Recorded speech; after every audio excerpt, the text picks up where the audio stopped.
First question, what is AOX? AOX is a spiritual family of people that are committed to being the church together and sharing life together. So we follow Jesus, love each other, and we do those things in the midst of people who don't know him yet. And so we're really committed to walking out the kingdom in everyday ways. And our community specifically has a call to be a mission and prayer base. And the dream in our heart is to raise up and send out sons and daughters of the King to shape every sphere of influence for the glory of Jesus.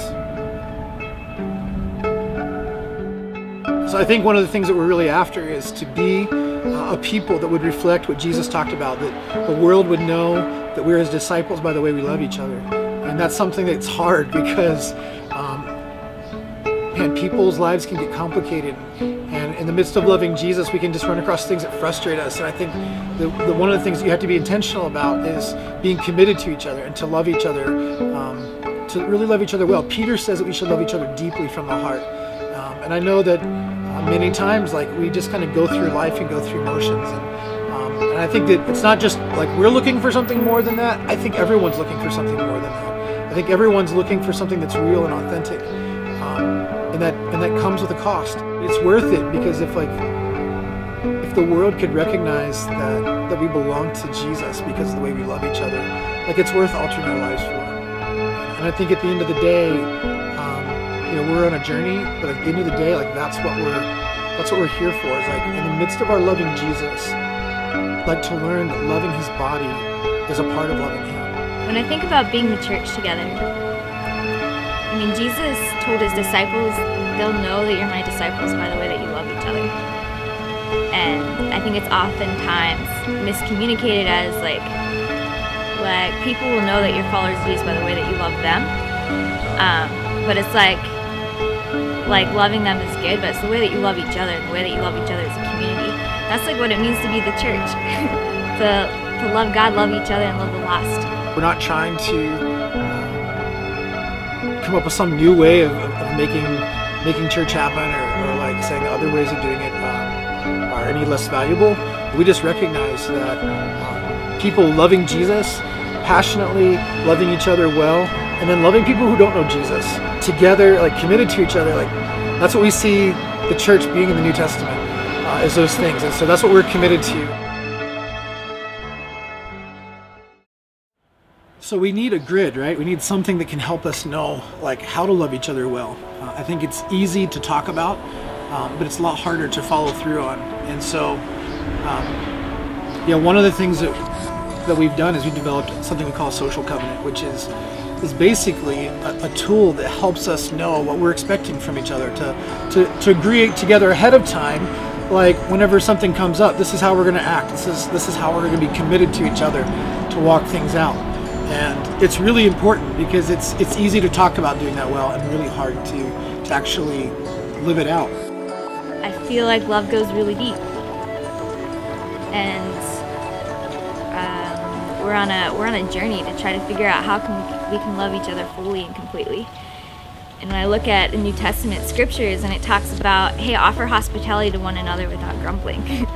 It says, honor one another above yourselves. Not only look to your own interests, but look to the interests of others. It says that our attitude should be like that of Christ Jesus, where he made himself a servant. He, though God, made himself as nothing and coming to earth to serve us. And so I'm getting all these different pictures and mentalities of what love is, and I've only lived out bits and pieces of them, and I want to learn to live them out fully. And I can only learn to live them out fully when I'm with people who are wanting to live them out fully too, or wanting to will be willing to receive them from me. And that's why I think it's important in being the church together, in agreeing to be the church together.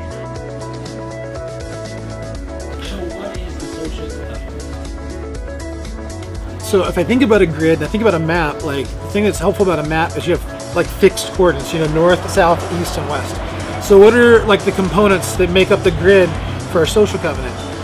There's 4 things that we have as the basis of our social covenant. And when we're talking to communities about this, we say, hey, you might find some things different, but we feel these 4 are really foundational. So they are confrontation, agreeing to, when conflict comes up, that we're going to confront each other in love and not judgment, and we're going to go straight to the person that's involved. that we're going to walk out of a heart of honor. Like, so we're not looking to find out how much dirt we can find about each other, but we're looking to like honor each other and recognize the deposit of God in the other person. The next one is like accountability out of relationship. Like, and what this means to me is like, I'm not willing to walk and be accountable to somebody that I don't know loves me. I'm looking for people that I know that are committed to relationships, like that will be there not just to like recognize my weakness or recognize my sin, but will be there to encourage me and to provoke me by love and into love and good works. And then the last one is purity. And purity is really important, because what this means is it means that we are agreeing to guard each other's hearts. We're agreeing to love each other well in a way that honors like the purity of God in some way. And so those are the components that make up the grid for the social covenant. We can see, I think, all around us, just in little ways, like the value of this grid. Like, it doesn't just chart things for us, but it charts things for the people that we're around. Because just the feeling like, man, people need to know how to take care of each other. And so these are like kingdom life things. These are like truths from the New Testament that we feel confident, like, not only do we want to ask each other to commit to these things, but we feel comfortable like it's good for anybody and everyone to do, because it's the way that Jesus taught us to love each other. So there's no judgment at all. You know, it's not like you judge each other. It's like, this is the standard I want to reach, and I can't reach it unless you guys join me, unless we actually go after this hand in hand to be what Jesus has called us to be. You know, I want to live in a community that loves people so well that people in the outside community look in and they're like, I want to be a part of that. And I know that I can't do that without people. I can't walk in honor, I can't walk in purity, I can't walk in accountability.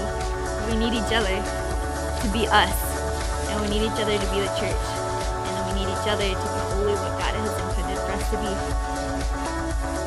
Love each other well so that we can be that people that the world will recognize as those people must follow Jesus, because look at the way they love each other. And that's not a pipe dream. I believe that's a promise. And that's a promise that we want to see fulfilled. And we're saying, yeah, God, do it in our hearts first. And so that's the invitation for us, for people to join a social covenant. It's not about joining a club. It's not about making some social society. Like, we don't care about that. We're talking about groups of people, and whether you're doing it with 2 other people or 200 other people, where you're saying this is going to be the rule of love that we walk by, is that we're not trying to hold each other to a letter of law, but by the spirit of love, we're going to commit to each other, that out of loving each other well, to confront, honor, keep each other accountable through relationships, and then walk in purity with each other. And that's the invitation, and we'd love to invite you to join it as well.